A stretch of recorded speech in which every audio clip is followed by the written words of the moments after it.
ইয়া আইয়ুহাল্লাযীনা আমানু, ও আমার বন্ধুরা, তোমরা রোজা রাখবা, আমি আল্লাহ তোমাদেরকে প্রতিদান দেব, আমি আল্লাহ তোমাদেরকে প্রতিদান দেব, তোমাদেরকে মুত্তাকি বানাবো, আমার বন্ধু বানাবো। শুধু তাই নয়, ও বান্দা, আরো সবের ব্যবস্থা রাখলাম, আরো সবের ব্যবস্থা রাখলাম। বান্দা, তুমি যদি আমার অন্য কোনো বন্ধুকে যারা রোজা রেখেছে তাদেরকে যদি ইফতারি করাও, শোনো বান্দা, আমি পরিপূর্ণ একটা রোজার সব তোমাকে দান করবো, পরিপূর্ণ একটা রোজার সব দান করবো। অনেকে আছে আমরা ইফতারি কেউ করাতে চাইলে করি না, যে তার সব গুনাহ হয় অর্ধেক কমে যাবে, সব গুনাহ হয় অর্ধেক কমে যাবে। এ ব্যাপারে রাসূল আকরাম সাল্লাল্লাহু আলাইহি ওয়াসাল্লাম লম্বা এক হাদিস বলেন, قال رسول الله صلى الله عليه وسلم من فطر فيه صائما, আল্লাহ হাবিব সাল্লাল্লাহু আলাইহি ওয়াসাল্লাম বলেন, কোন ব্যক্তি যদি কোন রোজাদারকে ইফতারি করায়, কানা লাহু মাগফিরাতুন লিযুনুবিহি, এক নাম্বার পুরস্কার মাগফিরাতুন লিযুনুবিহি, তার আমলনামা থেকে সকল গুনাহ আল্লাহ তাআলা মাফ করে দেন। সুবহানাল্লাহ। দুই নাম্বার ওয়াইদু রাকাবাতিহি মিনান নার, ওই ব্যক্তির নাম যদি জাহান্নামের খাতার মধ্যে উঠে যায়, আল্লাহ রাব্বুল আলামিন বলে ওই ব্যক্তিকে আল্লাহ রাব্বুল আলামিন জাহান্নামের খাতা থেকে নামটা কাটিয়ে দেয়। তিন নম্বর পুরস্কার, ওয়াকানা লাহু মিসলু আজরিহি মিন গায়রি আইয়াম তাকিসা মিন আজরিহি শাই, আল্লাহ হাবিব সাল্লাল্লাহু আলাইহি ওয়াসাল্লাম বলেন, কোন ব্যক্তি যদি কাউকে ইফতারি করায়, রোজাদারকে ইফতারি করায়, সমপরিমাণ সওয়াব আল্লাহ তাআলা তার আমলনামায় দিয়ে দেয়, কিন্তু তার সব থেকে বিন্দু পরিমাণ কর্তন করা হয় না। যে ইফতারি করবে তার সব থেকে বিন্দু পরিমাণ কর্তন করা হয় না, বরং আল্লাহ তাআলার ভান্ডার থেকে আল্লাহ রাব্বুল আলামিন পরিপূর্ণ একটা রোজাদারের সওয়াব তার আমলনামায় দিয়ে দেন। সাহাবায়ে কেরাম বললেন, কুল্লা ইয়া রাসূলুল্লাহ, ও আল্লাহর পয়গম্বর, কুল্লা নাজিদু মা নুফাদ্দিলু বিহি সাইম, ও পয়গম্বর, আমাদের তো সামর্থ্য নাই রোজাদারকে পরিপূর্ণভাবে ইফতারি করানোর, পেট ভরে খানা খাওয়ার তো আমাদের সুযোগ নাই। আল্লাহ রাসূল সাল্লাল্লাহু আলাইহি ওয়াসাল্লাম বলেন, ইউতিল্লাহু হাদা সাওয়াব মান ফাত্তারা সাইমান আলা মারকাতি লাবানি, ও সাহাবায়ে কেরাম ভালো করে শুনে নাও, যদি তোমরা এক ঢোক পরিমাণ দুধ পান করাও, আমি পয়গম্বর বললাম ওই পরিমাণ সব তোমরা পেয়ে যাবা।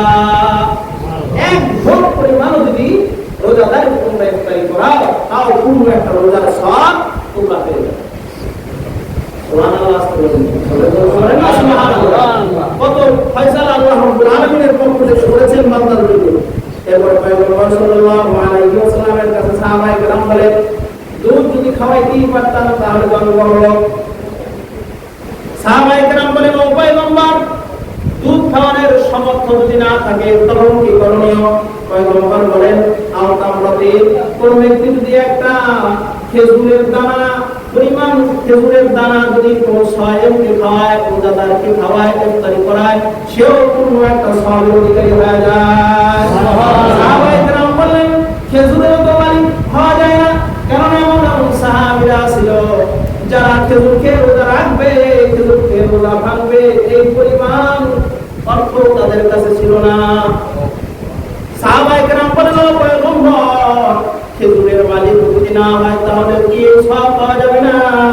পয়গম্বর বলেন, আমার সারবাতিন মিম্মা, যদি এক ভোগ পরিমাণ পানি কেউ কাউকে পান করায়, রোজাদারকে পান করায়, আমি পয়গম্বর বললাম তার আমলনামায় পূর্ণ একটা রোজাদারের সওয়াব চলে আসবে। সুবহানাল্লাহ। এক ভোগ পরিমাণ যদি কেউ পানি পান, দুনিয়ার ভিতরে এমন মানুষ পাওয়া যাবে না যে এক ভোগ পানি পান করাতে পারে। কিন্তু এই মন মানসিকতা আমাদের থাকতে হবে, অন্তরের ভিতরে সেই মন মানসিকতা থাকা লাগবে। মন মানসিকতা যদি আমাদের না থাকে, ইফতার করানোর ভিতরে দেখা যায় পেট ভরে খানা খাওয়া হবে, কিন্তু যদি মন মানসিকতা না থাকে, মানুষ দেখানো, ওটাই কোনো লাভ হবে না। সাহাবায়ে বললেন, ও পয়গম্বর, আর যদি কেউ কাউকে পেট ভর্তি করে খানা খাওয়ায়, পেট ভর্তি করে খানা খাওয়ায়, ইফতারি করায়, আল্লাহ নবী সাল্লাল্লাহু আলাইহি ওয়াসাল্লাম বলেন, ওয়া মান আশবা'a সাইমান সাকাল্লাহু মিন হাউলি শারবাতান লা ইয়াদমু হাত্তা ইয়াদখুলুল জান্নাহ। আওয়াজ দিয়ে বলেন না সুবহানাল্লাহ।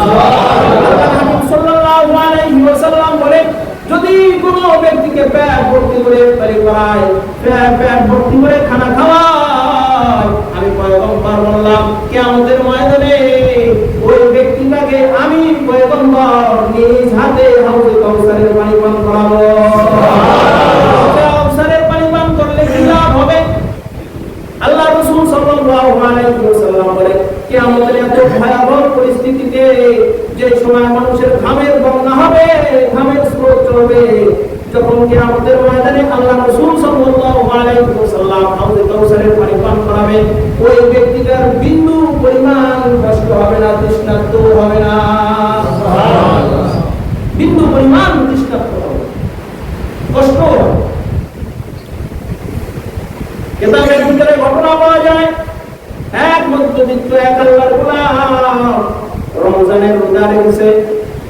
প্রথম রমজান দেখবেন যারা দিনদার ফ্যামিলি আছে, দিনদার ছাড়াও দেখা যায় প্রথম রমজানে ছোট ছোট বাচ্চারা রোজা থাকে না, প্রথম রোজাটা রাখার চেষ্টা করে ছোট বাচ্চারাও। ওই আল্লাহর গোলাম ঘরের সকলেই রোজা রেখেছে, তার ছোট্ট একটা নাবালক সন্তান তিনি রোজা রেখেছে। কখন ইফতারি করবে, কখন ইফতারি করবে, মার কাছে বারবার জিজ্ঞাসা করে, ও মা, আর কত সময় বাকি আছে ইফতারে? কিন্তু বাবার মাথায় বড় টেনশন, আমার ফ্যামিলিতে সবাই রোজাদার, কিন্তু আজকে এমন অবস্থা হয়ে গেছে ইফতারের সময় কিছু টাকা খরচ করে সন্তানের সামনে কিছু খাবার দিব, এই অর্থ আমার কাছে নাই। বাবার মাথায় পেরেশানি ঢুকে গেছে। বাবা আসরের সময় পর্যন্ত হয়ে গেছে, কোনো টাকার ব্যবস্থা করতে পারে নাই। চিন্তায় পড়ে গেছে, আমার নাবালক সন্তানের সামনে আমি ইফতারের সময় কি দেব? আমরা নয় না খেয়ে পানি খেয়ে ইফতারি করলাম, কিন্তু আমার সন্তানের সামনে আমি কি দিব? আসরের নামাজের পরে দুই আল্লাহর গোলামের কাছে, কিছু বন্ধু বান্ধবের কাছে টাকা ধার যায়, ইফতারি করার জন্য কিছু টাকা ধার দাও। কেউ কিছু অস্বীকার করে না, কারণ গরিব মানুষ। টাকা ধার দেওয়ার সময় আগে চিন্তা করে ও যেতে পারবে কি পারবে না, ঠিক কিনা বলে? ও বড় লোক কিনা, যার টাকা ধারের প্রয়োজন নাই, আগে দেখে ও দিতে পারবে কিনা, এইটা খেয়াল করে। কিন্তু গরিব দুই টাকা চাইতে যা, ধার চা, তাকে দেবে। আল্লাহর গোলাম কারো কাছে কোনো টাকা পাইল না, প্রতিনিয়ত রাস্তার পাশে বসে কান্না আরম্ভ করলেন। কি দেবে সন্তানের মুখে সন্ধ্যাবেলা? পার দিয়ে বেদুইন যাচ্ছে, জিজ্ঞাসা করে, ও ভাই, কেন তুমি কান্না করতেছো? তোমার মনের কথা আমাকে খুলে বলো। এবার লোকটা জিজ্ঞেস করতেছে, লোকটা এবার বলতেছে, ভাই, তোমার কাছে বললে তো আমার কোনো উপকার আসবে না। তিনি বলতেছে, ভাই, তুমি আমাকে বলো, আমি কিছু উপকার করতে পারি কিনা দেখি।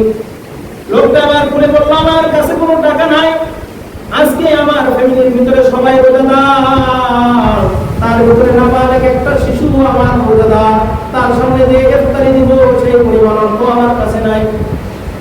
এবার বেদুইন বললেন, তুমি যদি কিছু না মনে করো, আমি তোমাকে কিছু টাকা তোমাকে দিতেছি, যার টাকা ফেরত আর নিব না, তোমাকে দান করে দিলাম, কিছু টাকা তোমাকে। এবার রোজাদার মনে কষ্ট নিয়ে তার টাকাটা গ্রহণ করলেন, ঘর পুরোটায় দেয়, বাজার করে বাড়ির দিকে রওনা হয়ে যায়। রাতের অন্ধকারে যারা টাকা ধার দেয় নাই, ওই ব্যক্তিদের মধ্য থেকে একজন স্বপ্ন দেখে কিয়ামতের মাঠ কায়েম হয়ে গেছে। সূর্য মাথার অর্ধ হাত উপরে চলে আসছে, মাথার মানুষগুলো টকবক করে উঠতেছে, কোনো ছায়ার ব্যবস্থা নাই। তাকায় দেখে দূরে একটা বাড়ি দেখা যায়, ওই বাড়ির দিকে দৌড়তেছে, রওনা হয়ে গেছে।